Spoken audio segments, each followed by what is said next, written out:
Subscribe करें हमारे channel सतलोक God news को और बेल आइकन को दबाएं, जिससे हमारी नई अपडेट आपको मिलती रहे। अब क्या बताते हैं, पति बिलन की यानी सतलोक के मालिक कबीर परमात्मा के पाने की आपको विधि बताते हैं। सुन आत्मा चितला के और सतपुरुष से कर ले सगाई, गुरु बिचौला बना के आप जी की सगाई करवा दी इस दास ने सत्य पुरुष से सभी की। और सगाई होगी तो ब्याह भी होगा, और ब्याह होगा तो पति के घर भी जावांगे। और जिनका कितने सगाई ना कुछ सलसलाए नहीं है, वो तो कंवारी हैं, तो वो जाएंगी, क्योंकि वो तो यहीं रह जाएंगी, अभी यहीं रहेंगी। हाँ, लेकिन सभी को चाहिए कि अपना इस तरह प्रोसीजर अपनावें, यानी गुरु की शरण में आवें, परमात्मा से संबंध जोड़े, नाता जोड़े।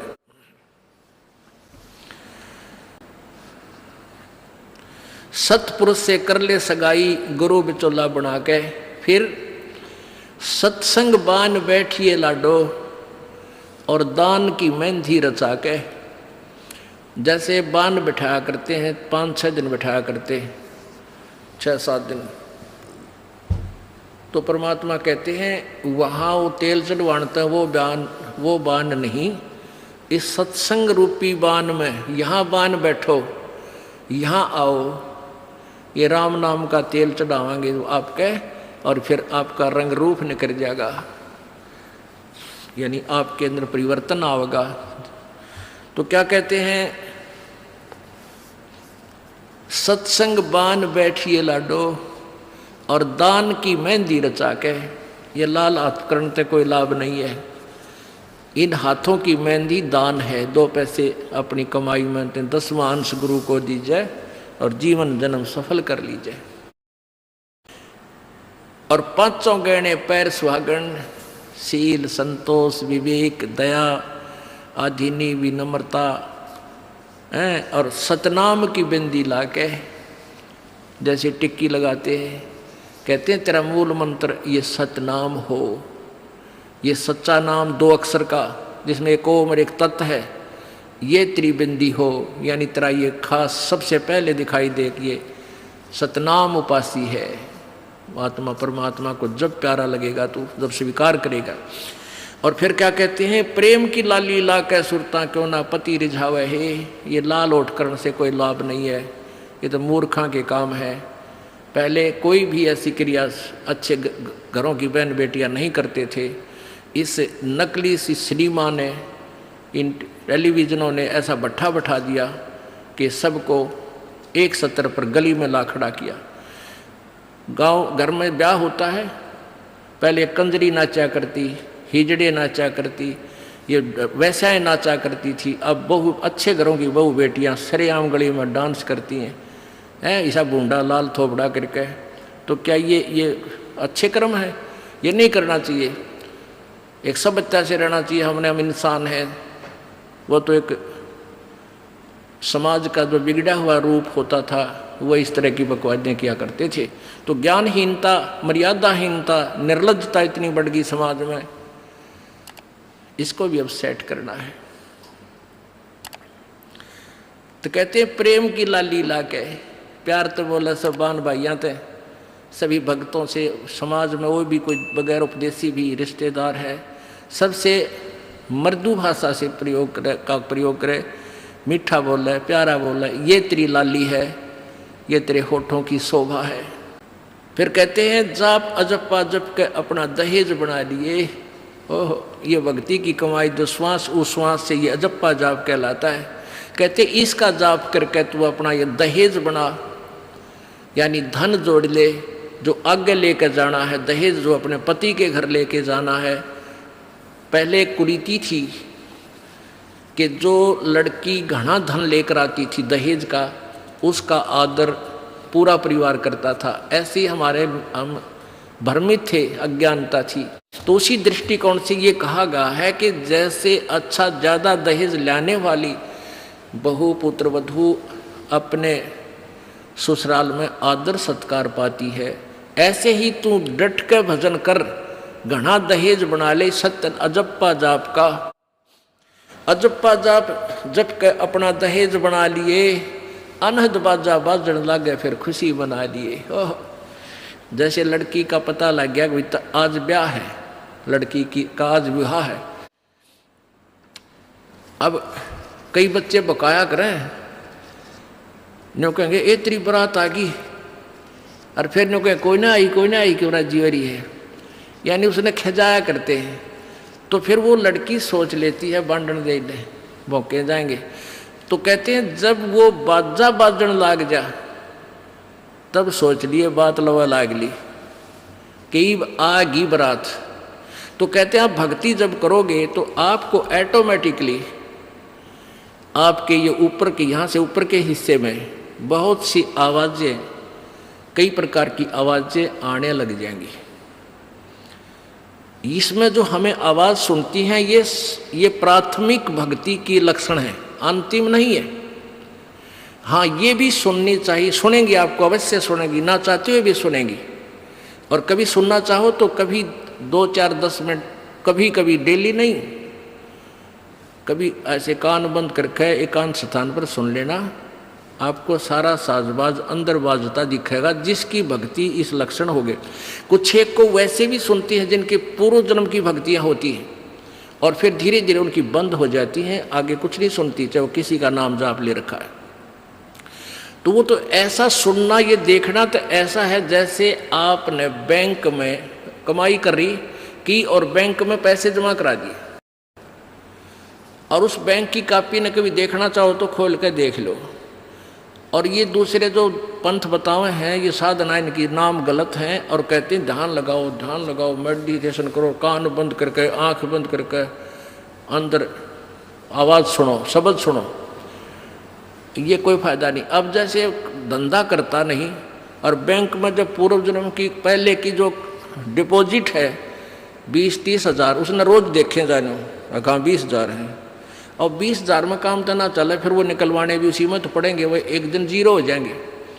वो तो जैसे आपको ये आभास होंगे किसी भी वस्तु का, जैसे हम हमारी आँखों, आपकी जो भक्ति करते हैं उनकी आँखों के सामने बहुत सी चीज़ें ऐसे चलती दिखाई देंगी। कभी तो ऐसा आभास होगा जैसे कोई मक्खी आ गई, कोई मच्छर जा रहा है, या कोई ऐसी कोई लाइन सी दिखाई देती है। तो ये आपकी भक्ति की कमाई है, प्रतिफल आपको दिख रहा है। और कई एक आधा क्या करे हमारे भक्त, एक बहन भगत भाई आया ने बोला जी मैंने तो आँख दिखा ली, मेरी तो आँखों में डिफेक्ट हो गया। वहाँ क्या हो गया कि आगे बेरानी काला काला दिखे जा, नो देखूँ जब भी दिखा, मन तक कई बार डर भी लग जाता है।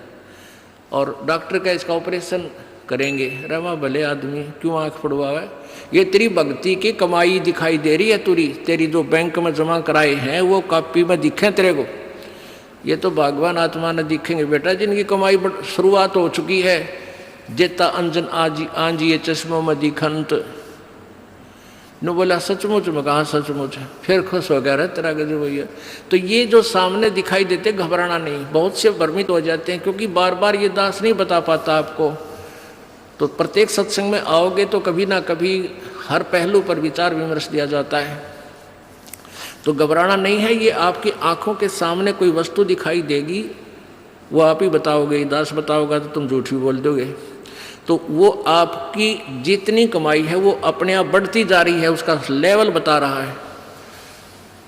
तो ऐसे अंदर आवाज़ें आएंगी, कई प्रकार की आएंगी, और उनमें से एक न्यारी आवाज़ आएगी, एक मुरली की आवाज़ आएगी। और वो मुरली, वो आवाज़ जो है, जो इसमें पिंड में जो आएगी वो यहीं तक की है, ये महास्वर्ग तक की है।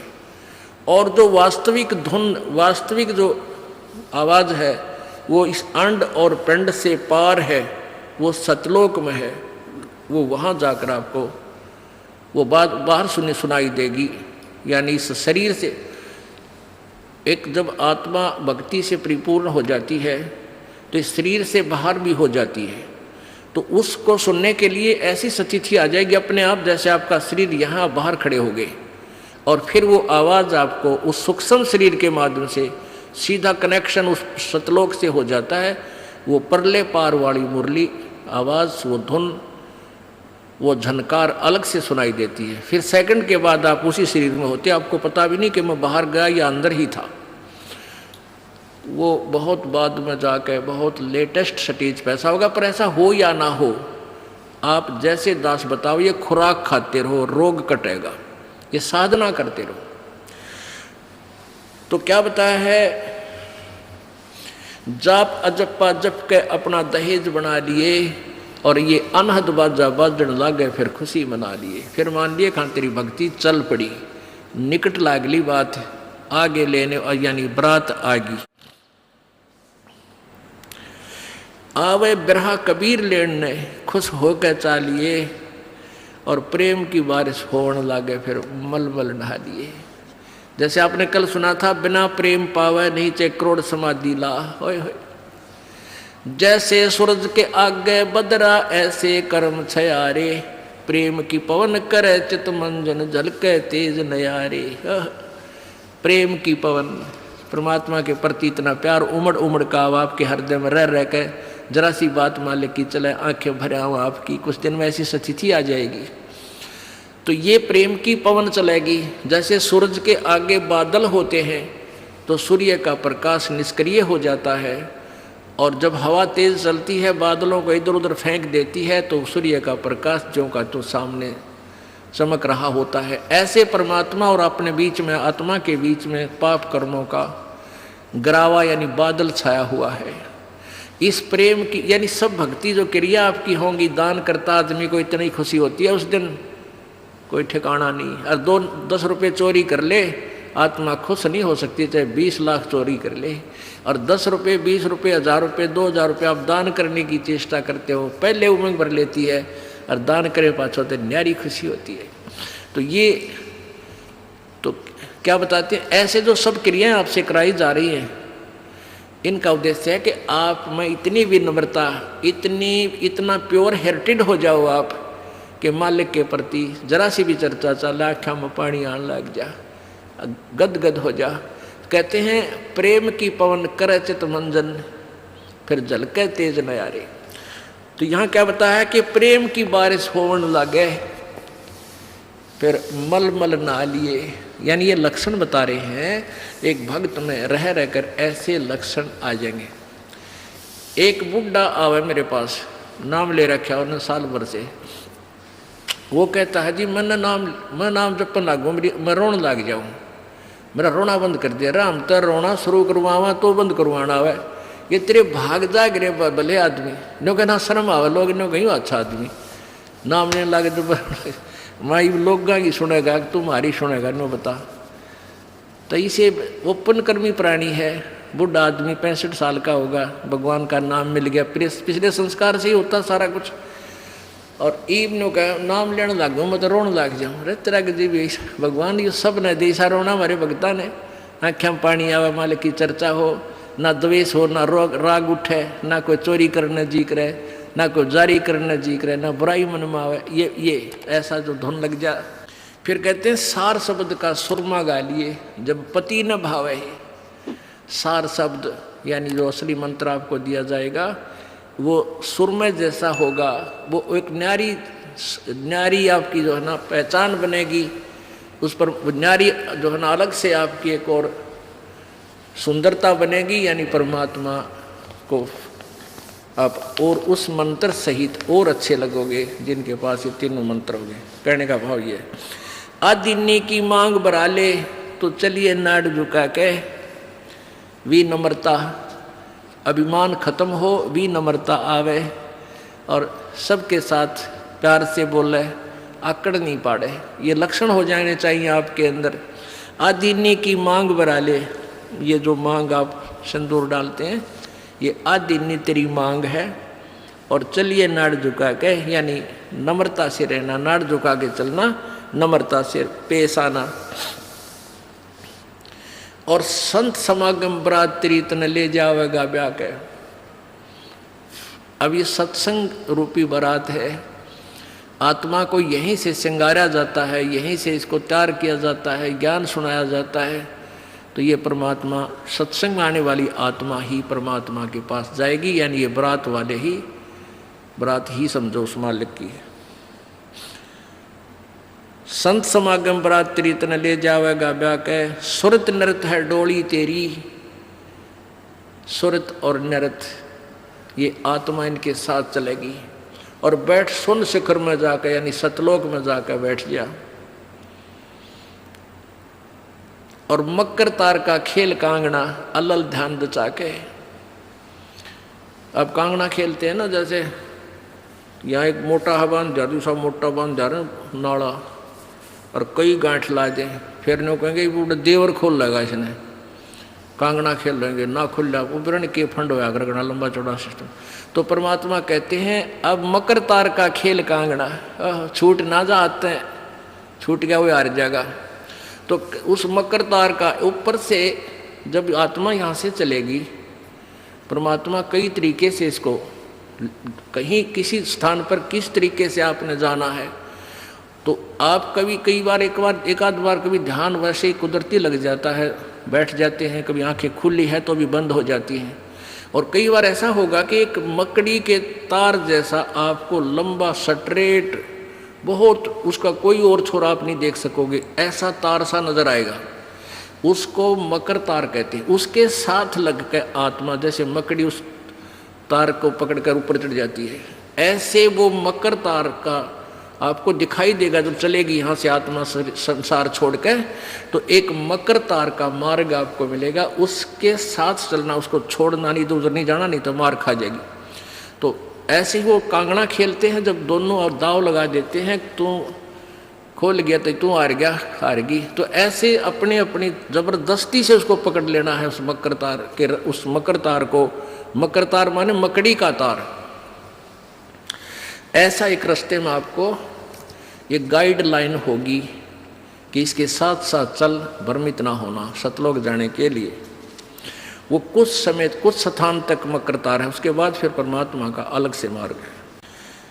सुरत नृत्य है डोली तेरी, बैठ सुन शिखर में जाके, मकर तार का खेल कांगना अल्लल ध्यान दचा के। ओए होए, एक एक वाणी का आधा हिस्सा भी इतना जबरदस्त भर रखा भगवान ने। अब अलल पंख, अल्लल ध्यान दचा के, एक अलल पक्षी होता है, उसको अनल भी बोलते हैं। अनल, अनल माने वायु, यानी वो आकाश वायु में ही रहता है, ऊपर नीचे नहीं आता। वो अंडे भी ऊपर ही दे देती है वो अलल पक्षी मादा, और उन अंडों को हवा में छोड़ देती है और ऐसे स्थान पर अंडे देती है, पैदा करती है कि नीचे केले के बन हो, केले के बन। तो केले कैसे फंसे रहा कर, केले के बना बनो आपस में बहुत लंबे लंबे बढ़ जाते हैं। तो वहाँ आकाश से वो अलल पक्षी बहुत लंबा चौड़ा होता है, वो कम से कम भी सैकड़ों फुट लंबा और 50 फुट की चौड़ाई होती है। इतने बड़े बड़े पर होते हैं उसके, बहुत ज़बरदस्त लोहे के तौ की तरह, और पंजे होते हैं जैसे नो चमटिया की तरह, खुर जैसे बहुत ज़बरदस्त नाकुल्ले, बहुत मजबूत, और 4 पैर होते हैं उसके, पक्षी होता। तो वहाँ से अंडे छोड़ देती है भगवान हवाला है। अंडे नीचे आते हैं हवा की घर्षण से, वो परवरिश को यानी वो पक जाते हैं। और केले के अच्छे भारा भारा अंडे होते हैं, वो 2-2 दड़ी के, और ऊपर तो 1-1 दड़ी के, 5-5 किलो के, और ऊपर तो आते ही वो केलों के पत्तों पर आकर गिरते हैं। उन केलों को तोड़ते हुए सपीटते नीचे आते हैं। तो केलों पर गिरने से, उन केले पर गिरने से उन पेड़ों पर, तो उसकी स्पीड कम हो जाती है, और तो केले को तोड़ता हुआ वो आसानी से आकर नीचे पड़ता है और पड़ के फूट जाता है, उसमें से बच्चा निकल जाता है। वो बच्चा वहाँ फिर उस वन में घूमता है, फिरता है, चारा चरता है, और फिर कुछ दिनों में वो उड़ने लग जाता है, यानी परिपक्व हो जाता है, वो प्रफुल्लित हो जाता है, और वो उड़ कर देखता है, काफ़ी दूर तक उड़ता है, फिर वापस आ जाता है, 1-2 साल तक वही रहता है उस वन में। उन पक्षियों के साथ भी घूमता है, अपने मित्रों के साथ जो दूसरे पक्षी होते हैं, अन्य जीव जंतुओं के साथ भी घूमता है, लेकिन उनमें उसकी मित्रता नहीं रहती है, क्योंकि उसको पता होता है कि मेरे माता पिता ऊपर हैं, यहाँ नहीं है।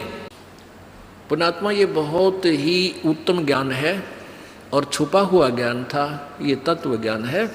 इसको समझाने के लिए बहुत से उदाहरण आपके समक्ष पेश करने पड़ते हैं ताकि आत्मा अपने परमात्मा की तरफ आकर्षित हो जाए।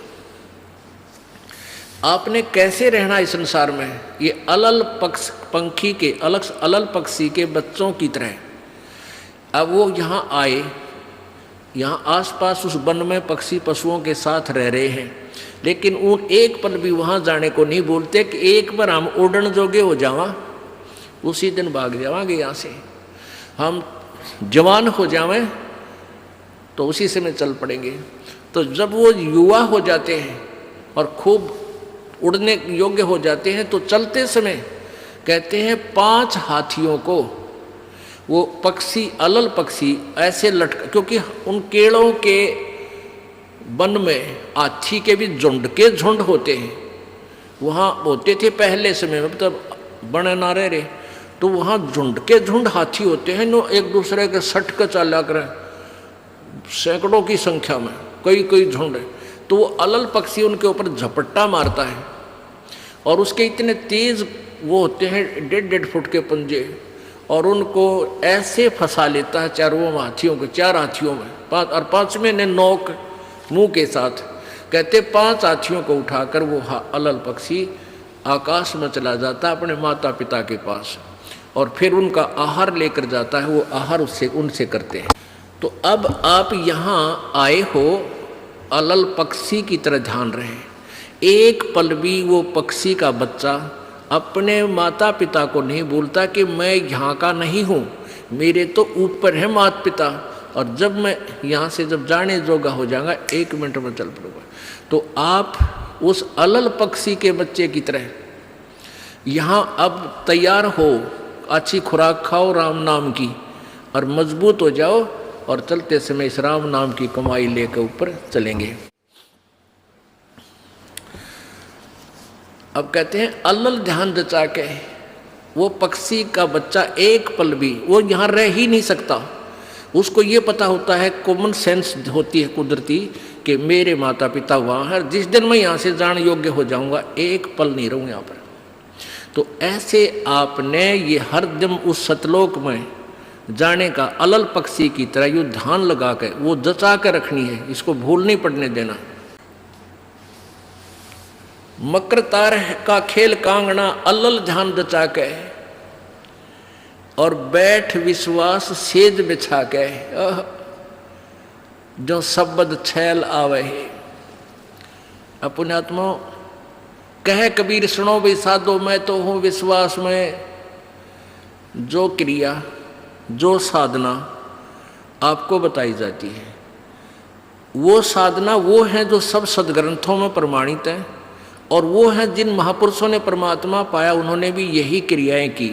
तो आप एक विश्वास रूपी सेज पे, जैसे दुल्हन होती है अपने पति के इंतजार में वो बैठ जाती है, तो ऐसे ही कहते तू अपना विश्वास रूपी सेज बिछा के इंतजार कर उस परम पिता के आने की।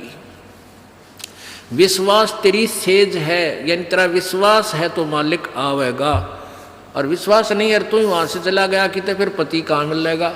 कहने का भाव ये है कि डगमग नहीं होना है, अपना विश्वास दृढ़ रखना, जो बताया गया ये विधि, और यही भक्ति आपको परमात्मा मिलाएगी। यानी शब्द छैल का अर्थ है वो अविनाशी परमात्मा, शब्द अर्थ अविनाशी को कहते हैं। अविनाशी परमेश्वर तेरा पति तुझे वहाँ लेने आएगा, और इस प्रकार हम परमात्मा पाएंगे। बोलो सतगुरुदेव।